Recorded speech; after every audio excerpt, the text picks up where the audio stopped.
Okay, well, welcome back, everybody, to Campfire Spookhouse. I'm Scary Terry. This guy here is Rock Horror.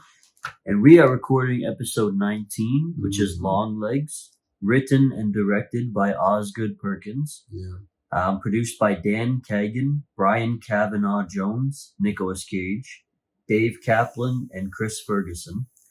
And it stars Maika Monroe as Lee Harker, Nicolas Cage as Longlegs, Blair Underwood as Agent William Carter, Alicia Witt as Ruth Harker, Dakota Dalby as Agent Fisk, Kernan Shipka as Carrie Ann Camera, Ava Kelders as Ruby Carter, which is the little girl, the agent's daughter, and Carmel Amit as Anna Carter. Its description is that the storyline is in pursuit of a serial killer.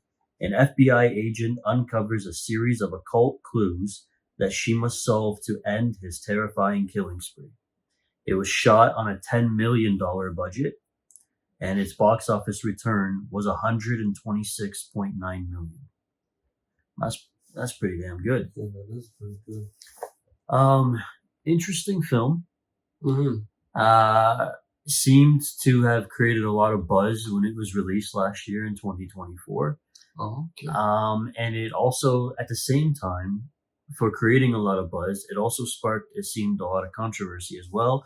And it seemed like people were kind of mixed on it. You either really loved the movie or you hated it and didn't like much about it. I personally enjoyed it. I enjoyed it as well. I can't really grasp why someone wouldn't enjoy this. Mm-hmm. Because, there are a lot of strengths to the movie that I appreciated. First of all, before we get to like theme and stuff, just the look, the cinematography. Yeah. So the overall look of the movie, it was great. It stood out stylistically from that point of view. Mm-hmm. Once again, a lot of the choices just based on, you could tell that there's a lot of either like cameras on tripods, not a lot of movement, more like direction to the actors. So blocking. Yeah. So there's blocking mixed with great framing.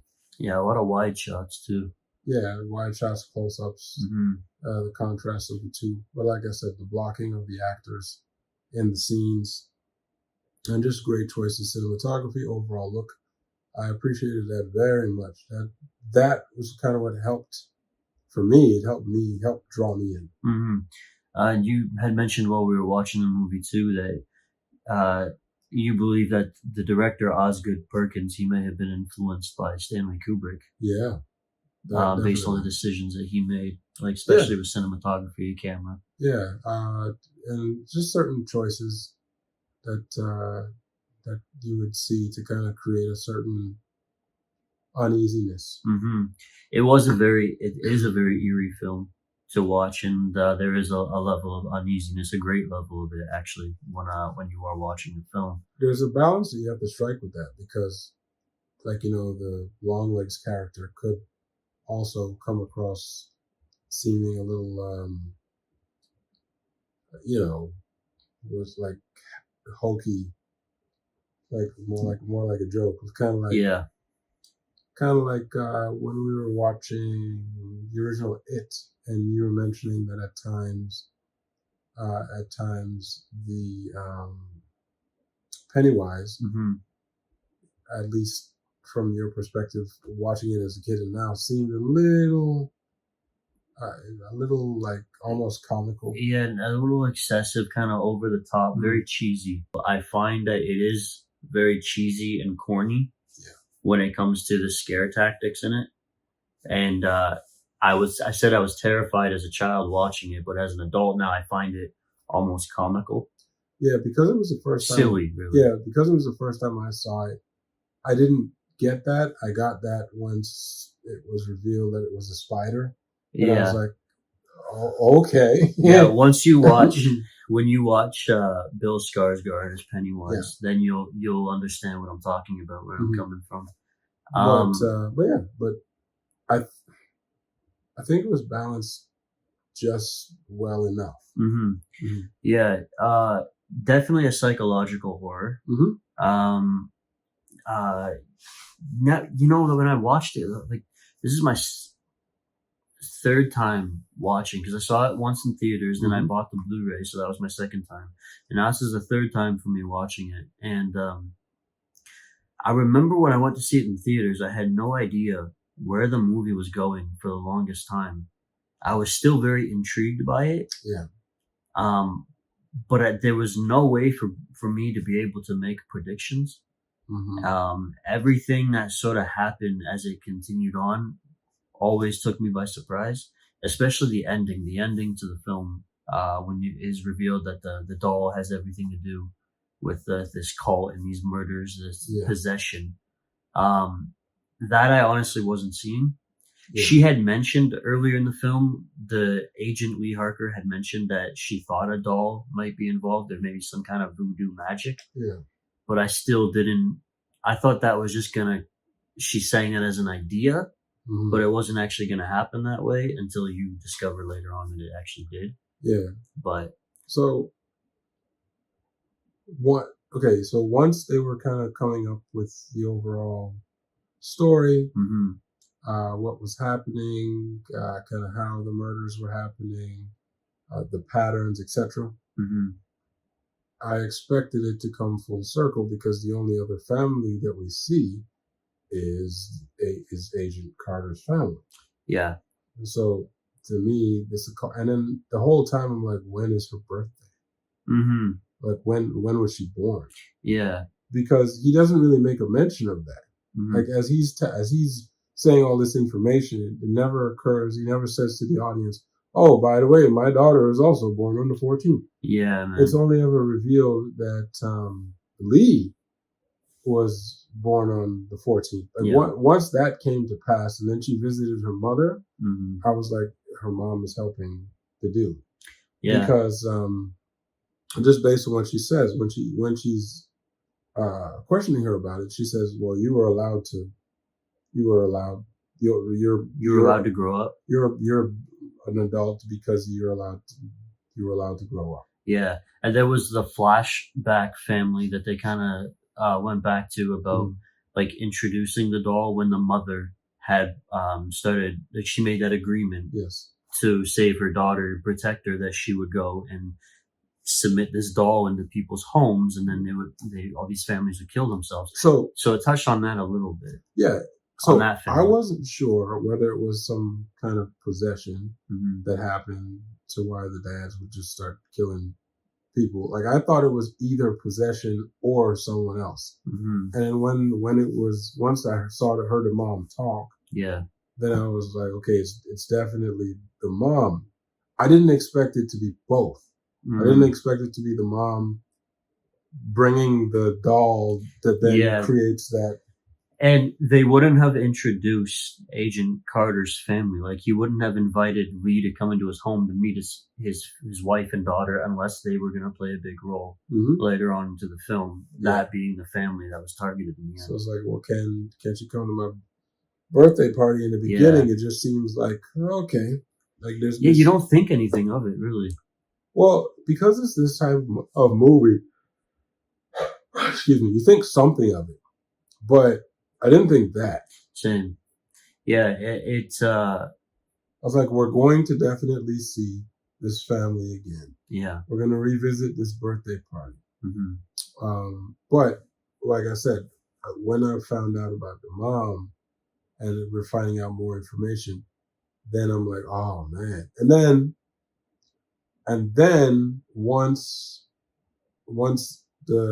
she goes back and the mom kills the agent in the car, and then the mom shoots her doll, I immediately knew that the last part of the movie, we're gonna head to that birthday party. There's gonna be a doll that's gonna possess dude. The only thing that I thought and I hoped was that she was gonna come in like guns blazing, shooting the doll.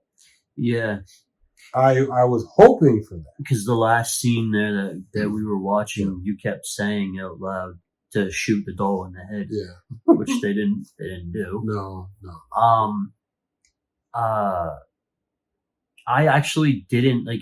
It seems like every single time I forget, like that I watch this movie, I forget about the birthday for that little girl in the end. So like it's mentioned at the beginning when Lee's in the room with the daughter, but then I forget all about it because it doesn't go back to it until the very ending of the film. Yeah. So then I'm like, once she kind of leaves the house after she comes up from the basement, at her home, like her childhood home, that's when I like, oh, that's right, she's got to make it back to the family's house. But I knew even the basement, it had to explain that at some point to figure out what the meaning of that was, because the door was locked and you couldn't get in. And then I remember being baffled when we had discovered that he was down there the whole entire time in that basement. That's where he lived. Yeah. So I was like, oh, that's crazy. I do think the theme of the movie, what I take from it is it has a lot to do with family trauma. Yeah. And the fact that this mother, I mean, she would literally do anything to protect her daughter and to save her daughter. So she goes to extreme lengths where she's involved in these murders, implicated in them. And I think obviously it has a major effect on Lee Harker, who didn't even know for the longest time throughout the film that she even knows this Longlegs guy. But she just also seems to be smart enough to just know what the next step is to take to finding him. Yeah. You know, so I thought that was really interesting. Definitely. I think that they played up her ability to figure things out early on. Yeah. Like she's capable. And she's very devoted and dedicated to her job and her career, what she does. Absolutely. So, but I suppose the motivation for all of those things, that's what gets drawn out throughout the story. Yeah. But I suppose, the themes are definitely, it's family, loyalty to family.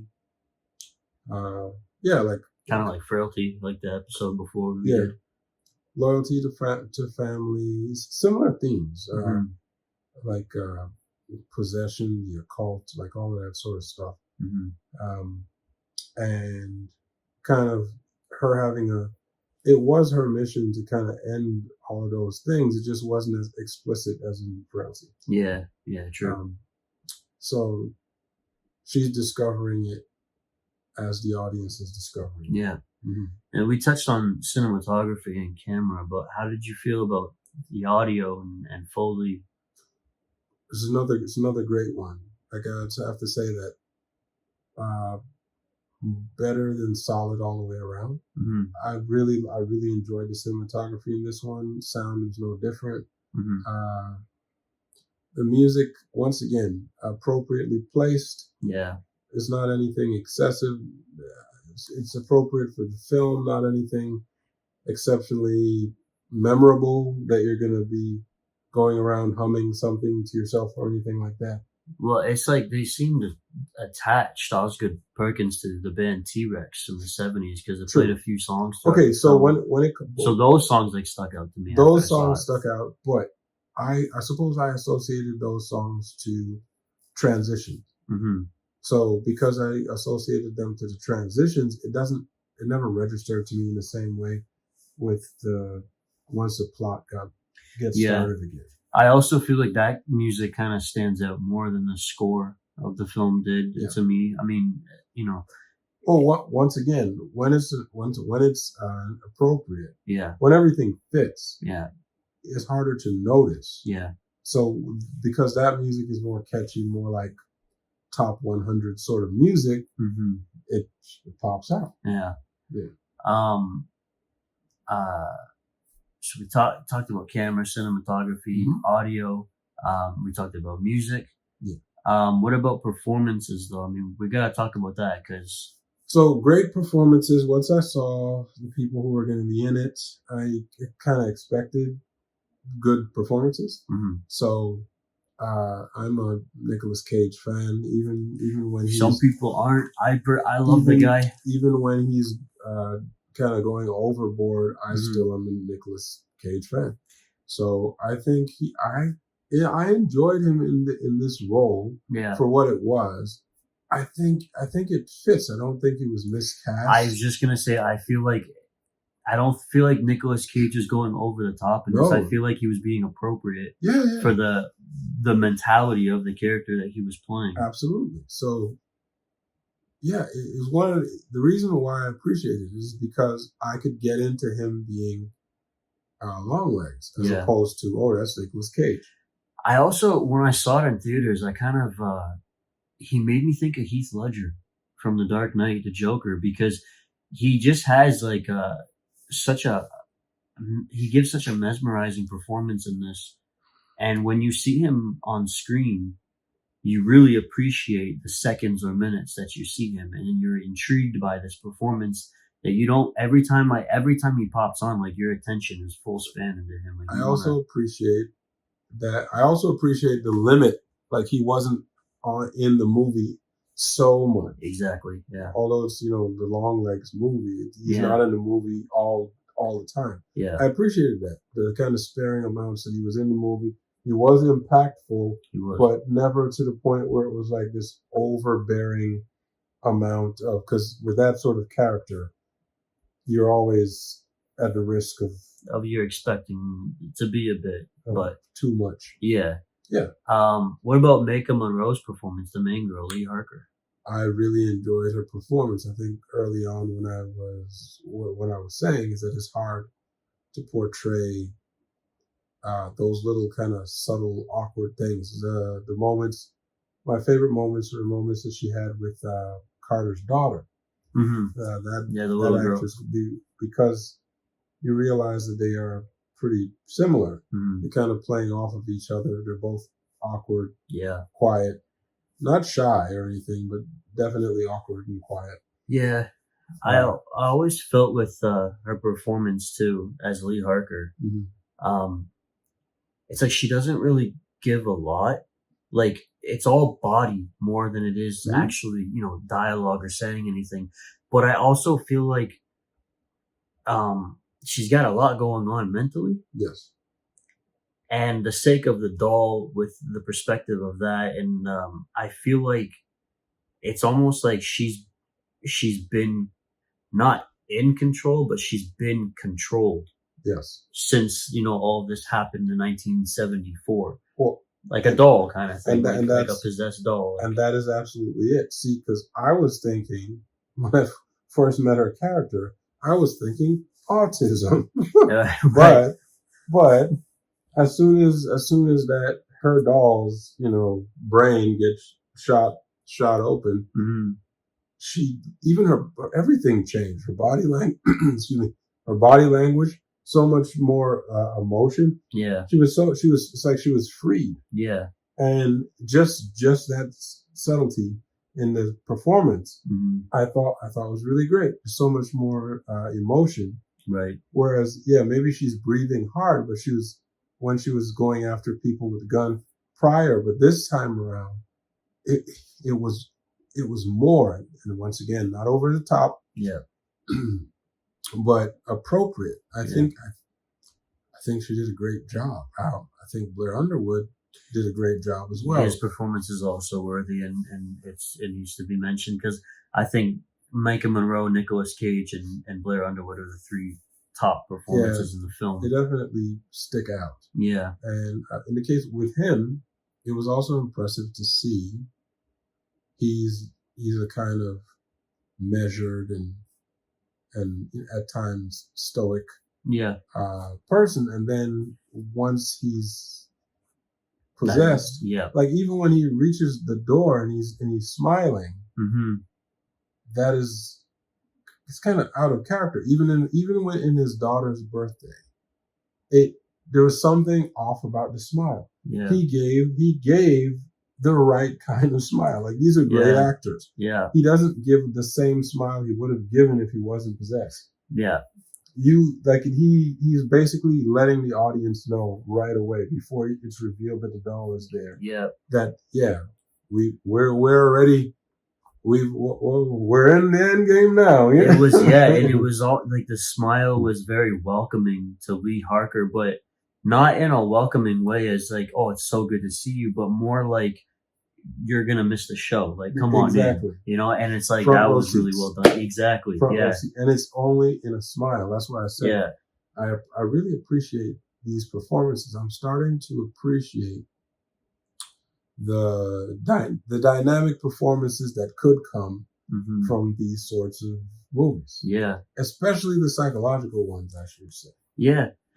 Like, I mean, for episode 18, Frailty, and this one for 19 as well, like they're really well done, but there is so very much the horror element to this film too, or these movies, rather, these couple.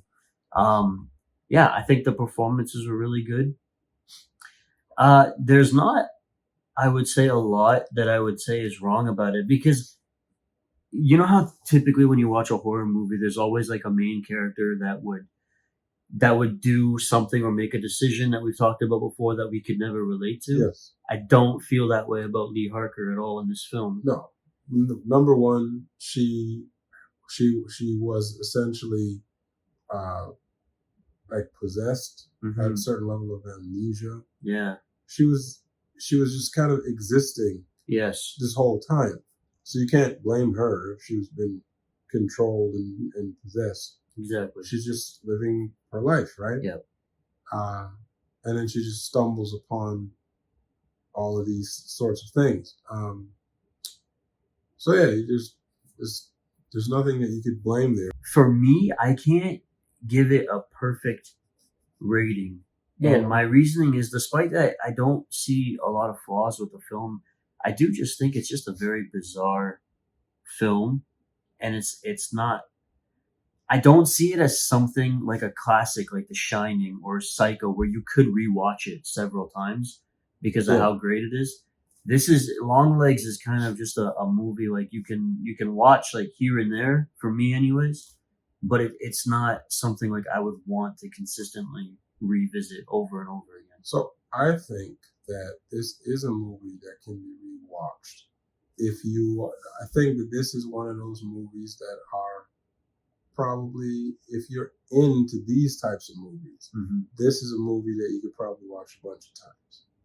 But you'd have to be into these types of movies. I would say that. And maybe that's just it. Maybe I like it. I do like the movie a lot, but maybe I'm just... Because I think that the movies that we consider classics, regardless of genre, are movies that hit a lot of the same or similar beats. It's a lot of timeless elements to it. Yeah. And this had a lot of elements, but yes, I agree. There's something there that is lacking in a way that is significant enough that it's hard to put it in the same company with the more, even with Frailty. Right, but even with where it's lacking, I can't pinpoint it. No, what it is exactly. This is probably one of those things to watch over a long period of time. Yeah. So when we eventually revisit and come back to some of these movies after time to see if we to see how we feel about them. Yeah. That's probably the time that we would discover or figure out what it was. Right. That didn't feel like a classic. Yeah, I agree.